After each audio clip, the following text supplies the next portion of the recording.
We would like to thank our sponsors, Getaway Today. Use Getaway Today for all of your vacation planning needs. You'll get exclusive perks, great discounts, and the best customer service. Most importantly, their services are always free and easy, from experienced and passionate agents who love to make your vacation dreams come true. Head on over to getawaytoday.com from the link in our show notes to see their exclusive deals, and you can call 855-GET-AWAY and let them know Walt's Apartment sent you to start planning your next vacation today.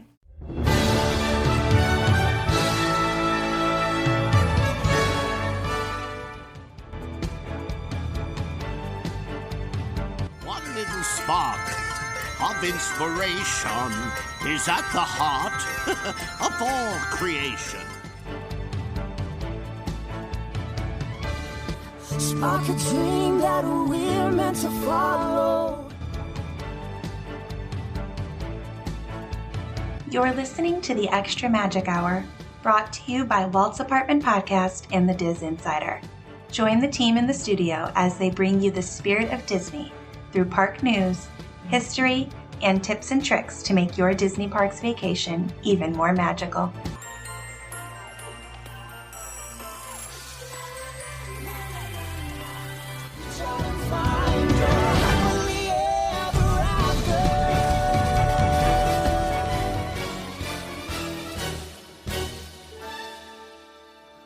Hello, everyone, and welcome to the Extra Magic Hour. We're a Disney Parks podcast brought to you by Walt's Apartment and thedizinsider.com.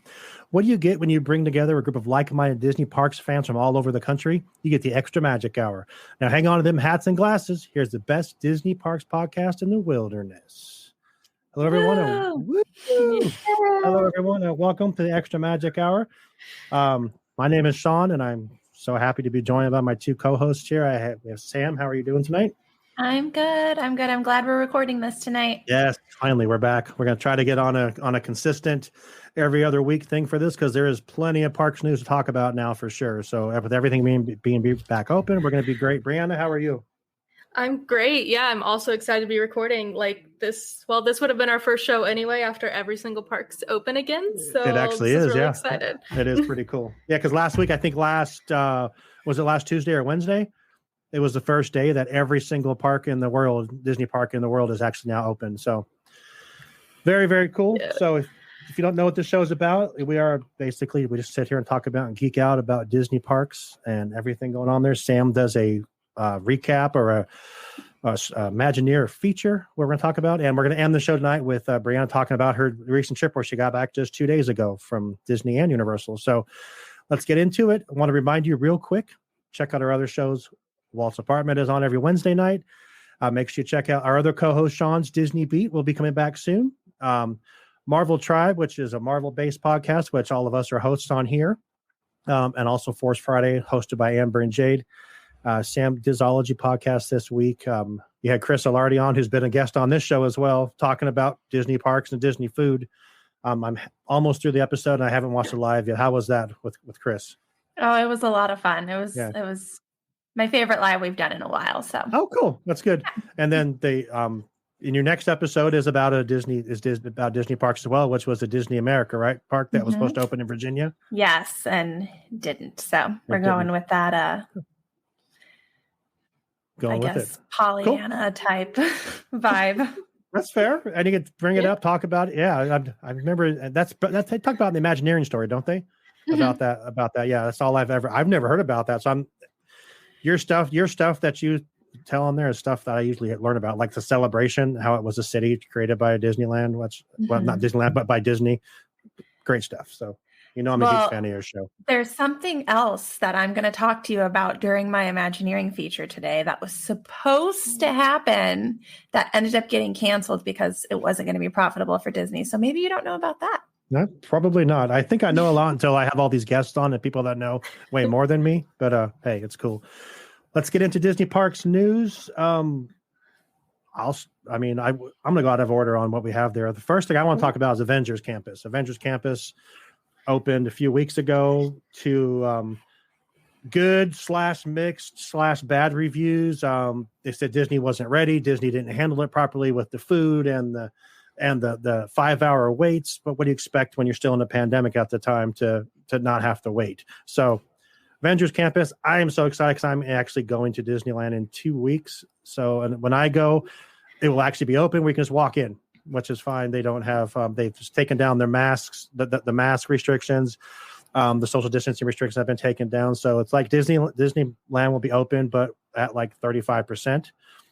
And we found the reason out is because they had talked to Josh. I think it was Josh D'Amaro or it was Bob Chapek last week. And he'd mentioned the fact that Disneyland is only running at under half of their staff that they had before the parks closed. The parks closed. They had 30,000 employees for the 2 theme parks. And they're right now, I think they're 13 or 14,000 total employees, which is because people don't want to come back to work because they're getting unemployment and they don't want to rush back to work, which we make that's the truth. I'm going to be completely honest. That is an issue everywhere right now. I will tell you, our local McDonald's has a $500 sign-on bonus. Yeah. There's a Taco Bell up here at $16 an hour, $600 sign-on bonus, full benefits. And it just says you get free food. And that's what it says. I'm like, damn, okay. Yeah. $16 an hour to work at Taco Bell. $17.50 at Chick-fil-A. Hey, if this gets people like corporations to pay people a fair wage, I'm for it. I mean, I think it says a lot about our system that if they can get paid more on unemployment than they can at their job, that something needs to be changed. So I absolutely agree with you. And the fact that now these corporations can afford to pay these wages when before they absolutely couldn't. It's like, yeah, come on. You're absolutely right. So not to get off on a soapbox already, but Avengers Campus looks really cool. You have the audio animatronic, as an audio animatronic, I guess you would call it, Spider-Man that gets flung through the sky. You have the food, which Chris, who is a friend of the show and the Marvel Tribe host, has done a few things on his Disney Done Differently page already for Avengers Campus. He's done the chicken sandwich. He did the panini today. Yeah, the food looks amazing. I just can't wait to see it. I don't know. What are you guys' thoughts on Avengers Campus? It looks absolutely cool. I mean, I know it's a small space, but I mean, that's it. When you're at Disneyland, it's kind of what we have. And I mean, every Disney park is kind of working with that now where we're limited on space. And so the fact that they can put so many different characters and so many different experiences into such a small, like it is a small space. It is really such a small space. Yeah. It's amazing. And we get that little bit of immersion that I love in parks. Like when parks started doing these immersive lands, it's been my favorite thing. So that's exactly what I was going to say, Brianna. I was going to say, like, honestly, the space being so limited, you're still getting this incredible immersion. It's full immersion from the second you walk in the land. And that you're not going to find that anywhere else. Like that's something Disney does, and Disney does it well. I mean, obviously you find elements of that in other parks. Like I'm not going to knock Wizarding World, but I just don't think that you can discount the experience that Disney provides. I agree. You talk about size. I mean, think about this. Galaxy's Edge is 14 acres in both parks. I think Avengers Campus is, I want to say it's under 10. And that still might be like 7. I think it's like a third of Galaxy's Edge. It's like nothing. And they gutted that. They took everything out except that it's Tough to Be a Bug studio, which they kept, which is part of the Web Slinger attraction, and they kept the one bathroom that was in Bugs Land. They kept that too, and everyone has made a point in saying it's the same bathroom. So me and Brianna have both been to DCA, so I mean it was always just I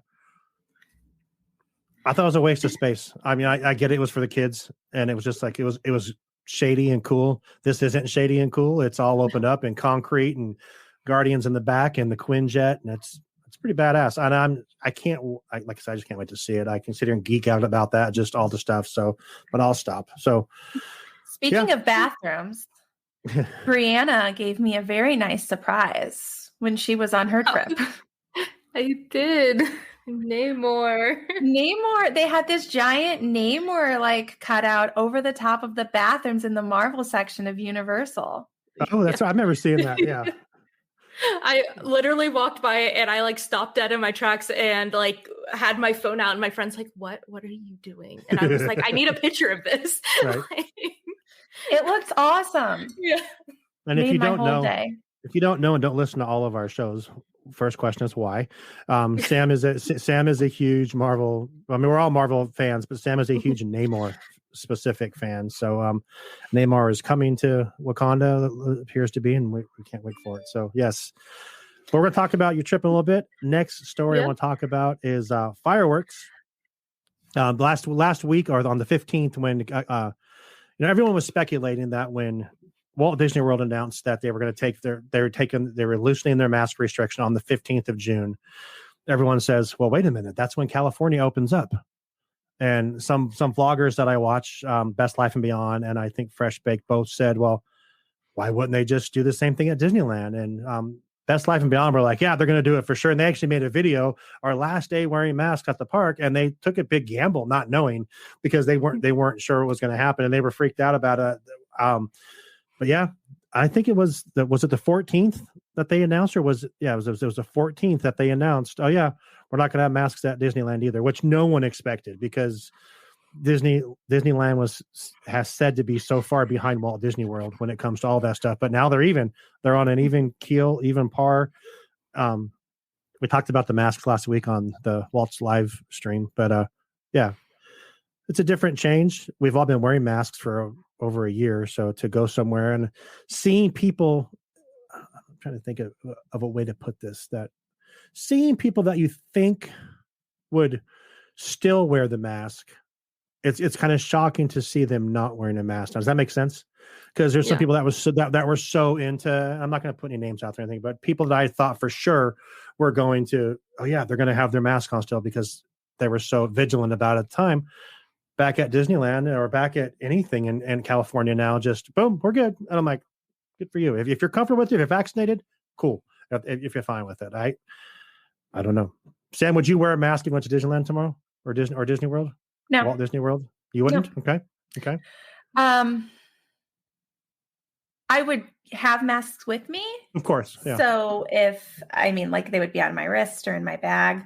And if I felt like people were too close to me, or if I felt like somebody was germy, I might put one on. That's fair. But I'm to the point right now to where I'm over the masks. I'm vaccinated. The incentive to being vaccinated was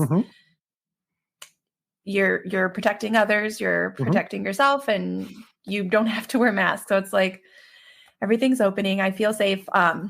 You have to trust. I mean, these came really quick. These vaccines came really quick, but you have to trust the system, because they wouldn't vaccinate. I think 70% of California is already vaccinated, from what I've heard, which is 40 million people in the state. So you have to trust the system. And I agree with you. I would not either. I have a mask with me all the time, but at my job, we have them with us. If a customer walks in wearing a mask, we ask them politely, would you like me to wear my mask? Because I think at my job, I'm like one of maybe 4 people who are actually vaccinated, but still it's that thing. It's a courtesy thing. And anyone I've asked so far has said, no, you're fine if you're vaccinated. I'm like, okay, cool. So it's, yeah. Yeah, I definitely agree. It's, if I see somebody else is wearing a mask, I will put one out of respect for them. But I don't see a lot of people still wearing masks. I agree. But my state has been mask free for quite a while. I'm how do I word this? I was shocked that you said that you wouldn't wear one. I thought because I know when you're in school that you would still wear Jesus Christ, wore one with the kids. Well, I had to, so the state of Indiana says that you still have to in schools. Right. But I did say that I would during flu season next year, I may go back to wearing masks in classrooms myself, because my kids do get me sick every year. So I just think it taught me something about a practice that I could put in place to keep myself healthier when I am working with kids. Absolutely. Brianna, you're a nurse, so it's a completely different. So do you still wear them at work? Do you have to wear them at work? Yeah, I still have to wear them at work consistently. And I don't see that changing for quite a while. So now, when you were just out on your trip, did you wear them? only what I needed. Nothing outside. It rained consistently, and it was hot. Obviously, Disney transportation requires you to wear masks, so I wore it through the airport, Uber rides, everything like that. But and I would still do, because you're in a spot that you don't know, and I totally get that. I didn't mean to go off on a tangent there about masks, but I'm glad we talked about it. But fireworks are returning to Walt Disney World on July 1st, which is, the name just escaped me. What's the name of the fireworks show? Happily Ever After. Happily Ever After. Yeah. Good job on your Walt Disney World. That's a nice fireworks show. Epcot Forever as well. Yes, oh, really? Epcot Forever is coming back. Yes. Okay. Just until October. Right. And so far, nothing for Hollywood Studios has been announced. They usually have a Star Wars fireworks show. Yes, my daughter, when she worked there, she was one of the people. She worked on Great Movie Ride, and then her nighttime job was she would cue people and put them in the right spot for the fireworks. She hated it, but she said people don't listen, and she had actors and actresses yelling at her, "I can stand here." She's like, "No, get back!" But because people want to get in front of the line because they think there's someone that they're not. But hey, but yes, so that's what's coming in there. Nothing Hollywood Studios yet. As we discussed on the live stream earlier, they don't do fireworks at Animal Kingdom, which makes sense. And I have not heard about Fantasmic at any park yet. I've heard just possible rumors. Fireworks at Disneyland will be the Mickey's Mixed Magic, which was what they were doing when COVID started. So yeah, and I think they come back on July 4th, which is cool. So when I go there, I told my wife already. I said, so we have reservations for Cafe Orleans on Saturday night, the 10th. We're gonna eat. We're going to go walk around, and we're going to find a spot to sit and watch the fireworks, because I haven't seen fireworks at Disneyland for 3 years, and it's about damn time. So she's like, "Can I just go back to the hotel?" I said, "No. I mean, you can, but I'm going to, let her.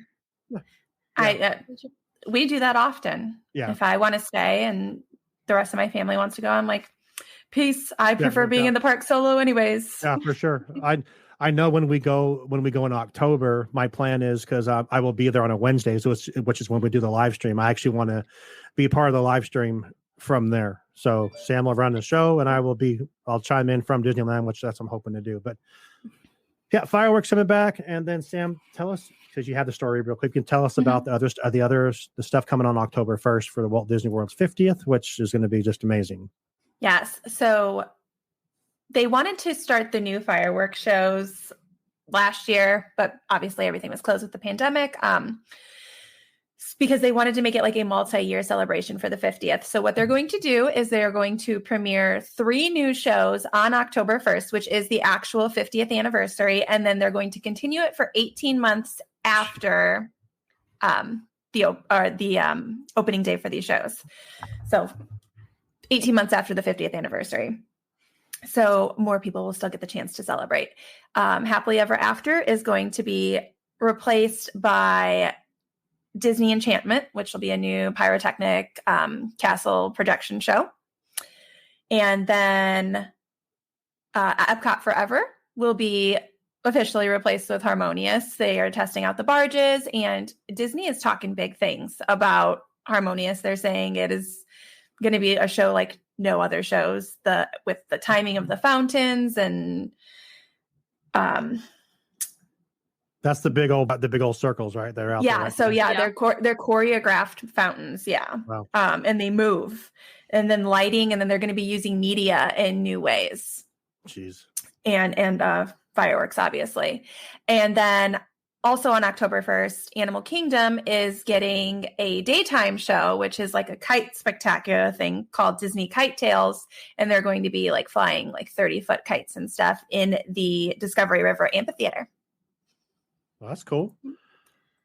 I'm looking forward to it. Yeah, I know I went to Disneyland for the 60th. And the one that destroyed the castle, and they had to repaint it after it because they put the gold on there, and it destroyed the turrets. But yeah, I love how they do it for so long. How the celebration goes on for like you said, it's gonna be a year and a half, which is really, really cool in my eyes. And I'm looking forward to it. I will probably try to make it to Walt Disney World in the next 18 months after that to check it all out. after my 4 trips I had planned to Disneyland. But hey, it's all right. I'm a Okay. creature. Soak up all the Disney you can. Oh yeah, I'm a creature of habit. I'm sorry. I was like, I can barely leave Disney without making sure that I have at least a date planned for my next trip. Like, That's how I am, and it drives my family crazy. I'm like, so what? Next March? What do you guys think? And they're Right. like, Dad, we're getting on the plane. I'm like, I don't care. Let's talk about this, But I'm the same way. You got to have a new date. Yeah. But yeah, I can't wait to see all that. I need to find out who's some really good vloggers in Florida, so I can see those shows, and because I don't know where to see that stuff. I'm sure there's enough people out there. We'll send you some links. I'm not gonna hype anybody up on the air, but Okay, that works. we'll send you some. Yeah, that's kind of what's happening in the parks. I'm looking forward to everything coming. There's so much more coming, and there's plans, and D23 is next year, and just everything's coming. It's going to be huge. I'm glad that we're doing this, but I want to get into the reason that we have any of these parks, which is Imagineers. And Sam, we're going to talk about Harper Goff. So We are. the floor is yours. No, you are. So go ahead. Well, wait, I have a Go question. Who was the first Imagineer? Walt Disney. Walt Disney. So Harper Goff is actually the second Imagineer. So I'm just, before I even tell you how they met, because that's a fantastic story, I am going to start with his background. So Harper Goff was born on March 16th, 1911 in Fort Collins, Colorado, which Fort Collins was your basic quintessential American town, much like Marceline, where Walt grew up. So it's like your quintessential small American town. That's going to be important later, so remember it. His dad owned and operated a local newspaper. When he was a teenager, they relocated to Santa Ana, California, and he was always a very artistic child, so he started taking classes at Chouinard. He moved to New York and was working as an illustrator for a bunch of magazines. And when he went back to California, he actually became the art director for Warner Brothers. So he had his career pretty solidified before he even met Walt. So now in 1951, Harper and his wife are in London on a trip, and he was fascinated by miniature trains. So he is in a shop, and he's like, I want to buy this antique train. And they said, sorry, you can't. Somebody's coming to look at that one later today. And they we think he's going to buy it. So he comes to find out the person coming in to buy it later that day is Walt Disney. Oh, wow. So Walt does come back later that day, and he buys it, and he hears about Harper's experience and what he does for work. And he's like, okay, well, I need to hire you. So when they got back to California, or was it California? Yes. So when he got back to California from London, he reached out to Walt, started working with him. He really wanted him because of his magazine work and his set design work. So the first thing that he asked him to do was to create the storyboards for the first True Life adventure, which was 20,000 Leagues Under the Sea. So basically Walt was like, I want whales with underwater cameras. So that was his first project, was to design that. But Goff kind of went off on his own and went his own direction and was actually doing the Verne storyline. Like, he was mixing it up. So he did Jules Verne type drawings on his own while working on the short, and he tried to take them down before Walt saw them. Walt saw them. He was not super happy because that wasn't what he asked Harper to do. And I think we know that Imagineers they listened to what they spoke their mind to Walt. Like, they told him what they wanted with guidance, but they always did what he asked. Harper did not do that. So Walt ended up not throwing away the storyboard that he created, and Walt started studying them and said, okay, let's do this. So they decided to make the first live action feature produced in the United States, which was 20,000 Leagues Under the Sea, using Goff's storyboard. So the Nautilus, thank you. Harper Goff. I mentioned earlier that there was a project that Harper Goff had started that never really got to see the light of day. So Walt had asked him to work on a project called Disneylandia. Have you heard of Disneylandia? I've heard of it, but I don't know a lot about it. Okay. So it was a project where they were creating miniature and fully animated scenes of Americana and showcasing them on a private train that would travel across the U.S. Wow. They ended up not doing it because they realized that fiscally it wasn't going to be beneficial for them. It would actually lose them money. They did scrap it. But that ended up not. So this is still Studios Day. Like the parks, there's no parks yet. And that kind of led Walt into having Harper designing the Mickey Mouse park. And he drew the first sketches of what like a theme park could look like with Walt. Is that the Burbank one? Yep. Yeah. Yep. So that's kind of how he got dubbed as the second Imagineer. Nice. Main Street actually is hugely inspired by Harper Goff. Yeah. And if you look at it, actually City Hall is a very close resemblance of the Fort Collins one. So you see a lot of mix between Marceline and Fort Collins on Main Street. Yep. So that's that Harper Goff influence. I have heard that stuff before. Yeah. Jungle Cruise. He had huge inspiration in the Jungle Cruise. He also was in the Firehouse 5+2, which was a band, which like the Imagineers basically got together and they had a Dixieland jazz band. So it was different. It was different Disney artists, and they even performed at Disneyland on opening day. So he worked for the World's Fairs. He did Willy Wonka and the Chocolate Factory. He worked on pavilions for Epcot's World Showcase. Tons of things that he did. He is a Disney legend. He passed away in 1993, but there's a lot of history with Harper Goff. Nice. Yeah. Appreciate it. Perfect. I love that stuff, learning that stuff. I've heard Fort Collins many times talked about, but I didn't know it came from, I didn't know it was because of him, but I've heard the Fort Collins connection to Disneyland. So that's pretty cool to put that to it. Brianna, any questions?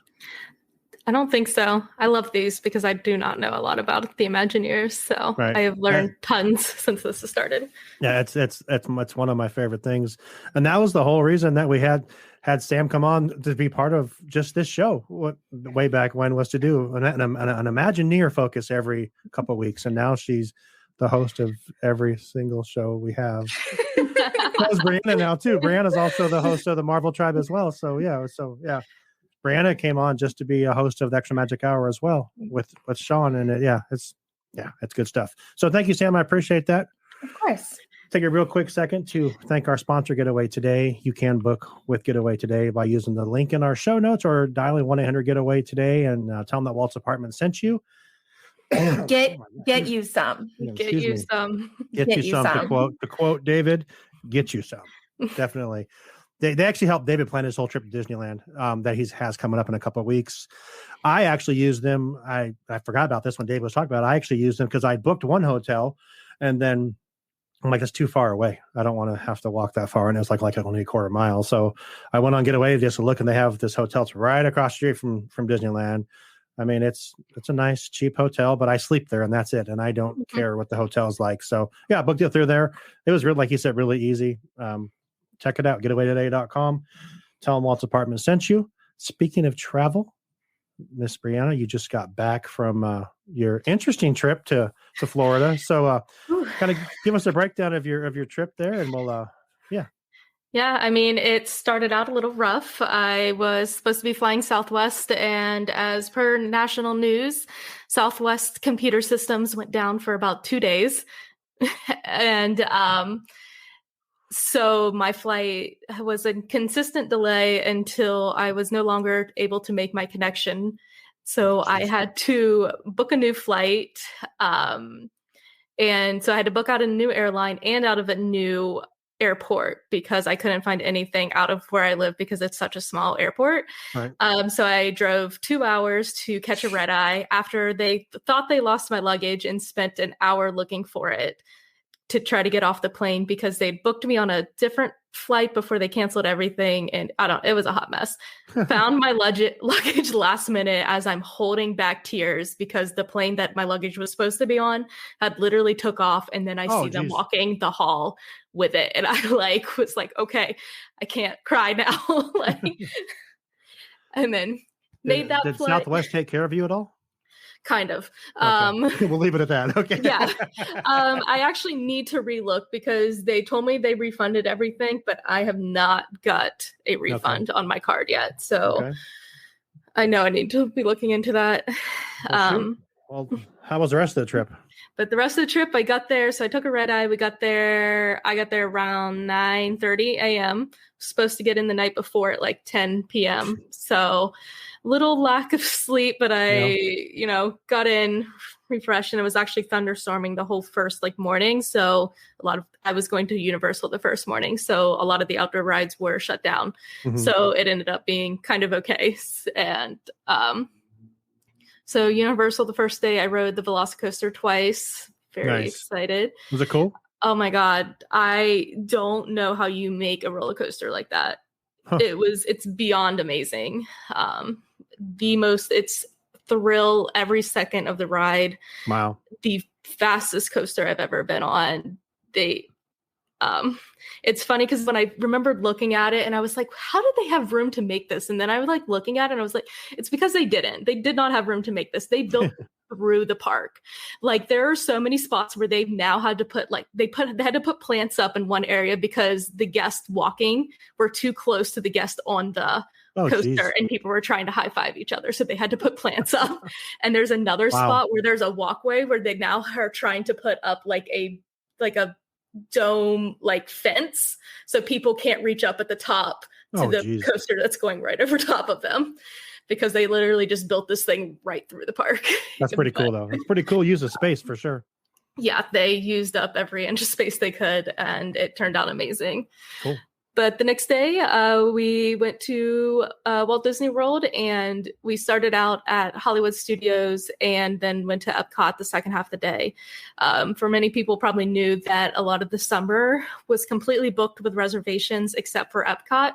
So my friend and I had booked a reservation for Epcot, but then when they opened up availability, we were able to switch our reservations to Hollywood Studios, which then allowed us to get a Rise of the Resistance boarding pass. Yes. We got group 30 something and we were actually on the ride by 10:30 a.m. and I think the park opened at 9. So very quickly. Is it going to blow my mind? I absolutely I was just raving about the Velocicoaster as a coaster. It's the best thing I've ever rode. Mm-hmm. Rise of the Resistance as a dark ride is the best thing I've ever rode. It's complete immersion. I still just go through it and I'm I'm in a spaceship. That's it. It's just there's no questioning it. I'm in Star Wars right now. Wow. I can't wait. It's so good. You wait in a line a little bit, but once the pre-show starts, you just feel you're on the ride. The cast members are amazing. They're in character. I had on many ears and I got interrogated because they thought my ears were weird. And they told me that I shouldn't have to wear a second pair of ears to be able to hear. Oh, wow. They told me I wasn't a good listener. So that's why I needed 2 sets of ears. So, Sam, have you been on that? I have not. No, it actually opened the week, I think, 2 or 3 days before my last trip. And there was no getting in. Have you been to Galaxy's Edge? Yeah, I've been to Galaxy's Edge. I've done Smuggler's Run. Yeah. But it's just Yeah. That's what I've heard from everyone. I'm kind of disappointed in that, but I'm still going to do it. I will sit and wait. I don't care. But yeah, I'll do it. Yeah, if you do Smuggler's Run, wait in the regular line. Don't be like me and sit in the back, be an engineer, and get motion sick. Oh yeah, I will sit where I will have to be a pilot because I get sick if I'm the passenger in a car, I get sick. Yeah. So I will have to be doing something, or I'm gonna. Yeah, it's not gonna be. Oh, you'll be doing something regardless, but Right. it could just be pushing I need buttons. to be driving. Yeah. I'm the worst. I sell cars and I have to test drive with people and I get sick. So now that there's COVID, we don't test drive anymore, which has been the best thing ever that's happened to me. So I love it. But I'm sorry. Go on with your. But I always do the single rider line, which really? is funny because I always end up as the engineer. Yeah, that's what I've always done, and the thing is like I don't really have the will to be a pilot. I'm afraid I'm going to crash.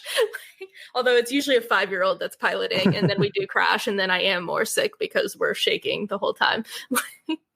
But so what else so my main focus was to ride Mickey and Minnie's Runaway Railway because I have not rode it. It opened only a little bit before the pandemic, and I just hadn't made it back because reservations to Hollywood studios are hard to get at times. Yeah.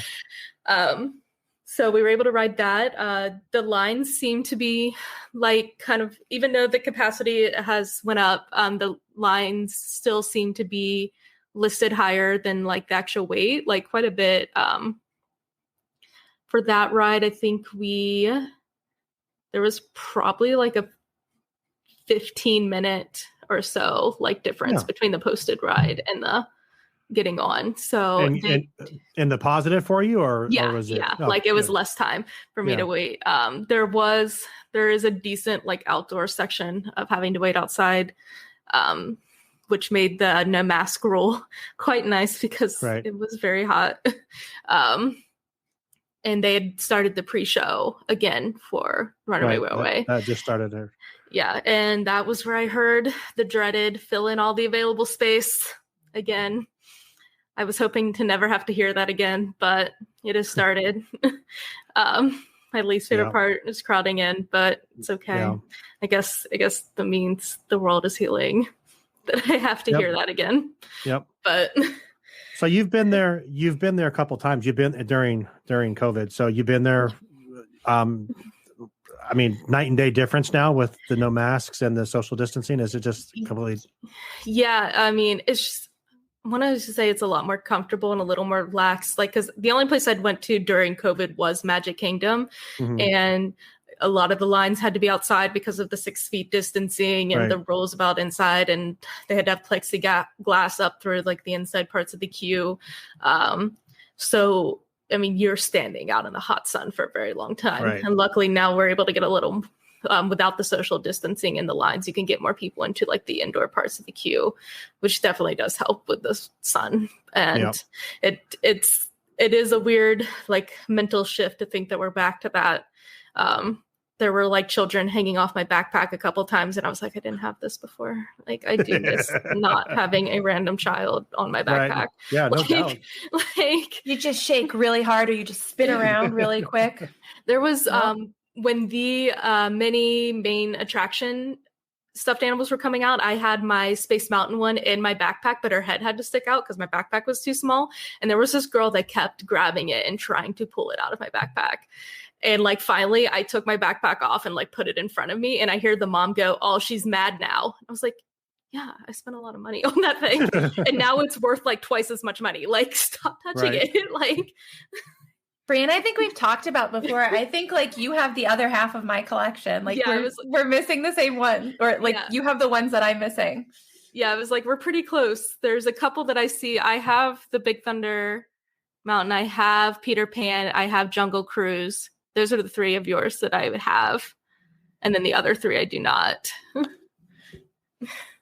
But those were Mickey and Minnie, and then what else did you do? Anything else in? Yeah, I also did Slinky Dog Dash, which I had not rode before too. That was also another one where it was posted at 75 minutes and we waited 45 minutes. So that is so worth it though. Yeah, I was going to say, and honestly, that's the shortest, like, because I've only had a couple chances to ride it. And The first time it had rained through most of the day, so it was shut down, and they had a line like through all of Toy Story Land, and I was like, absolutely not.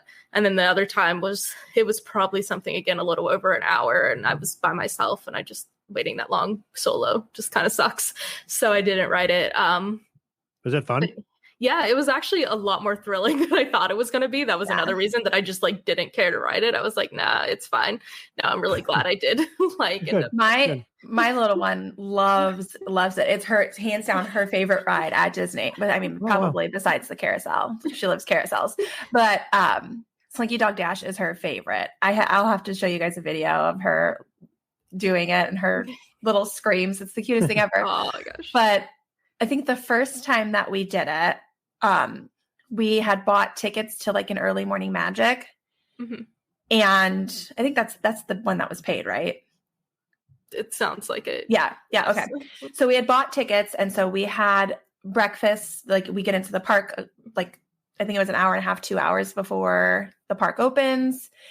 And it's a ticketed event. We had a meal, and then they lead us into Toy Story Land, and it was just for Toy Story Land. Oh, well, that's cool.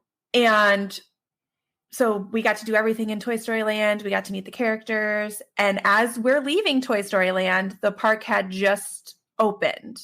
That's and the awesome. line for Slinky Dog Dash was already at the voyage of the was already at the stage show for the Little Mermaid. Oh my gosh. Jeez. There was a cast member. So the park had just opened like 15 minutes prior, and it was already over a 3-hour wait for Slinky Dog Dash. Jeez. Absolutely not. Oh my gosh. There's no shade. Yeah, It's complete sun. Damn. And it's hot. Yeah. No thanks. And So, no, go ahead. And then after that, we headed over to Epcot, took the Skyliner. I do think they were saying that they're putting more than one group of people on the Skyliner now. That was not my experience. And I think it may have just been because it was such a light day. There wasn't like a line for the Skyliner. So we were able to ride just like my friend and I, and we didn't have like another family or group with us. I am waiting for them to build the Skyliner through the entire park because it is the fastest transportation. I despise the buses. So Disney, if you want to do that, that would be awesome. Thank you. But Epcot, well, that's also where I really felt the crowds again. Like you can tell that the capacity has increased, bumping into people, but overall it was still a good experience. Everything I do in Epcot's pretty much outside. The lines again were very short. Even I think a lot of people were walking the World Showcase, but what did we do? We did Soarin' at almost a walk on. Like we waited maybe 10-15 minutes, which was insane. I've never done that for Soarin'. I'm usually playing the games and I'm like ready to do trivia. And I was like, we walked right by it. And I was like, oh, never mind. I was like, I knew that answer though, but didn't get to be on the scoreboard. Wait, there's games in the queues? Yeah, at least for that queue. And then there's That's like cool. some interactive parts and different queues. Wow. But did Living with the Land. I did not jump out and get a cucumber. So that wasn't you. That was not me. Okay. Sorry. She get a lifetime ban? I hope so. God. I did see something. I did see a meme though that said, they can't wait to go on Living with the Land for the next time so they could learn all about Asgard. So with the salad. Oh man. So so in that video, there was a video on TikTok. I think Bill showed it to us, or I think one of you showed it to us. But she gets out. Did someone else get out and help her, or was that someone that? Yeah, when she was struggling to get back in, like another guest got out to like help her back on the boat. I should be banned too. I'm sorry. You don't. I think he might have been with her. Oh, Yeah, I don't know. Like it was kind of hard to tell because it looked like he was a couple rows back, but then like she was moving to try to get back with her group, and it was too much to figure out who was with who, and I was just still a little okay. Wow, that was insane. That was Like who does that? that lady does that, and why? I know I read somewhere someone was like they have to have been really high and really had the munchies if they really wanted a cucumber that bad. No doubt. I think she's just stupid. What What are you Like, going to that's say? just stupid. Are you going to say, "Hey, check this out! I stole this"? Yeah, there's cameras everywhere. They Right. even if it would have worked, they would have known that it Right. happened. It's not like it's gonna last forever. It's a freaking cucumber. It's gonna get moldy. In It's, like 2 days, like cucumbers are moldy in like 2 days. Yeah. Like It's like the guy who last year who jumped on Carousel of Progress. yeah, Was it Carousel of Progress he went I on? think so. The stage, yeah. Well, the thing is, like, I think it might actually be Carousel of Progress. Don't quote me. It might have been a different ride. But maybe it is. I feel like there's a sensor that if somebody crosses over, it stops the thing from being able to slide because an Imagineer got stuck between the sets and killed Oh, him. God, yeah. So Oh, geez. there better be something. But yeah, people, even if you don't post it on TikTok and Instagram, there are cameras on these rides. Don't do stuff like Yeah. this. I think there's a similar story on maybe Haunted Mansion too.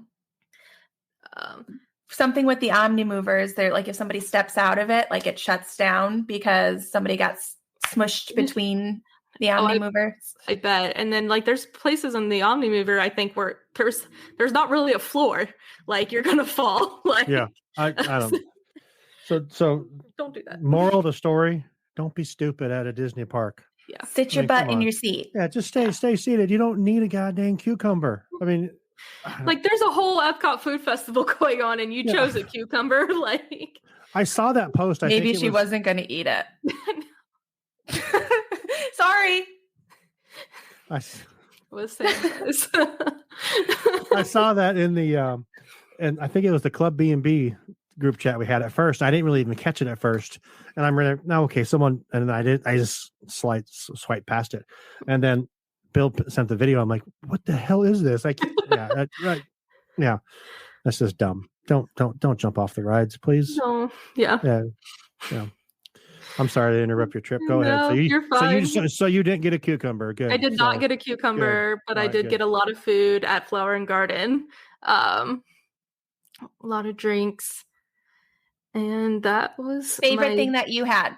favorite thing would have been I always love it's the chocolate macaroon lollipop from France. Oh, that sounds really good. It's so good. Wow. And it's like a staple. And if they ever get rid of that, I was always already sad because 2 years ago at Flower and Garden, the Taste of Marrakesh had fried cauliflower, which I know sounds very basic, but I don't know, there's some spices on it and it's so good. And they didn't have it this year. And I was very disappointed. Well, because Restaurant Marrakesh is closed. Right? I know. Yeah. So I was like, It's not going to be coming back. Yeah. They still have the Taste of Marrakesh like booth, but They do? Okay. yeah. And they Good trip. completely changed the Spice Road table menu too, didn't they? I think so. I haven't really looked at it and I don't do a lot of Yeah, I think we restaurants. just talked about that with Yeah. Chris and Rachel. Yes, that's where I was hearing it was on your guys's. Was it the live So- stream last night? I was I think we talked trying to about watch it a them little bit. before work. So good trip. Yeah, overall it was a good trip. Little rough start, but Yeah. it all worked out. So little extra sleep deprivation. So you missed but- a day, right? You missed the No, whole because day? I wasn't supposed to get in till like 10 p.m. anyway, Okay, so I okay. wasn't going to be doing anything that day. It was just so that we could get in and because both my friend and I work night shift. So we Right. were like, let's get in the night before, get a good night's sleep and actually have that full day the first day. And we didn't get into the parks till about 1 p.m. Okay, because of okay. everything. But Well, cool. Well, I appreciate you sharing that. Yeah. I mean, I'm so glad we're doing this again. yes. You guys know my passion. I love doing everything else, but this is the one for me that I debated sitting and talking by myself if no one else wanted to do it, because just talking about news, because I can geek out about all this stuff all day long, and I love it. I'm glad you guys are part of this. I'm glad we're back. Our next episode will be in 2 weeks, which will be the day before I leave for Disneyland after a 3-year hiatus. I've been texting Max Glick. I said, okay, I've never been to Lamplight Lounge. I have a dinner reservation on Friday, and I didn't care. I got a brunch one for Saturday because I didn't Nice. care because I've never been there. So because that's the first weekend back for brunch. there. Lobster nachos. And that's Yeah. exactly what I asked. What do I need to try? So the lobster nachos, and then the final something he said. I'll have to read back final and something about whiskey. So I'm in. I'm in. I'm totally in with all that stuff. So yeah. Thank you guys for doing this. Sam, where can we find you on everything? Just Google Samantha Mlodecki. always Instagram, works. Twitter, everywhere. Or Okay. Disology Podcast. Yep. Or Walt's Apartment Behind the Lamp. Yes. And Brianna, how about you? You can find me at Brianna_7 on Instagram, or the Walt's Apartment Podcast Instagram, or Walt's Apartment Podcast on TikTok. I'm so glad you do some of the TikTok. social media because I don't know how to do it. I mean, I throw up a post every now and then. We have Twitter, which has the most followers of any of our social medias. I don't know how to use it. So, but it works, whatever. But you can find me on Walt's Apartment Podcast on the Facebook page, on the Instagram page, on waltsapt.com. You can find me everywhere as well. So, yeah. Sam, Brianna, thank you guys so much. Listeners, thank you so much for listening. From all of us here at the Extra Magic Hour, we hope you have a magical day. Good night, everyone. Good night.